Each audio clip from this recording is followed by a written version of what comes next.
আজ আমি বলবো অনন্ত জীবন নিয়ে কিছু বার্তা। আমরা জানি যেন যে কেউ প্রভু যিশুর উপরে বিশ্বাস করে আর তার আদেশ পালন করে সে অনন্ত জীবন পায়। কিন্তু আমি আজ বলবো কোন খাবার খেলে অনন্ত জীবন পাওয়া যায়। অবাক হচ্ছ তাই না? যোহন 6:48 বলছে, আমি জীবন রুটি। এই জীবন রুটিকে বাক্য বলছে যোহন 6:33 স্বর্গ থেকে নেমে এসে যিনি মানুষকে জীবন দেন তিনিই ঈশ্বরের দেওয়া রুটি। ভাবছ এ কেমন রুটি?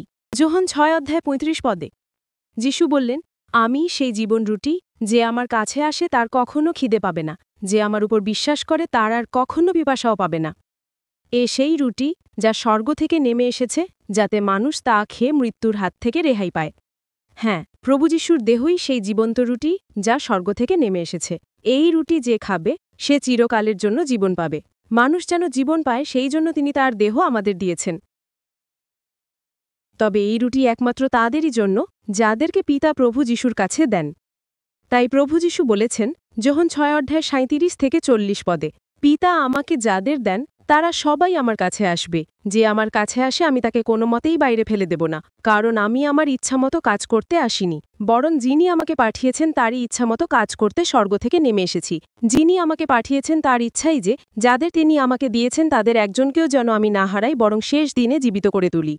আমার পিতার ইচ্ছা এই যে আপনাদের মধ্যে যারা পুত্রকে দেখে তার উপর বিশ্বাস করেন তারা যেন অনন্ত জীবন পান, আর আমি তাদের শেষ দিনে জীবিত করে তুলব। বন্ধুরা, মনে করছো এটা বড় কঠিন শিক্ষা, কে এটা গ্রহণ করতে পারে? এতে কি তোমরা মনে বাধা পাচ্ছ? যোহন 6:63 দেখো কি বলছে, মানুষের দেহ কোনো কাজের নয়, পবিত্র আত্মাই জীবন দেন। আমি তোমাদের যে কথাগুলো বলেছি তা আত্মিক জীবন দান করে। তবে স্বর্গস্থ পিতা যিনি প্রভু যিশুকে পাঠিয়েছেন তিনি টেনে না আনলে কেউই তার কাছে আসতে পারে না, আর সেই প্রভু যিশুই তাকে শেষ দিনে জীবিত করে তুলবেন, কারণ যিশুই পবিত্র আত্মা। পবিত্র আত্মাই আমাদের আত্মিক জীবন দান করবে, তাই যিশুর কাছেই আছে অনন্ত জীবন।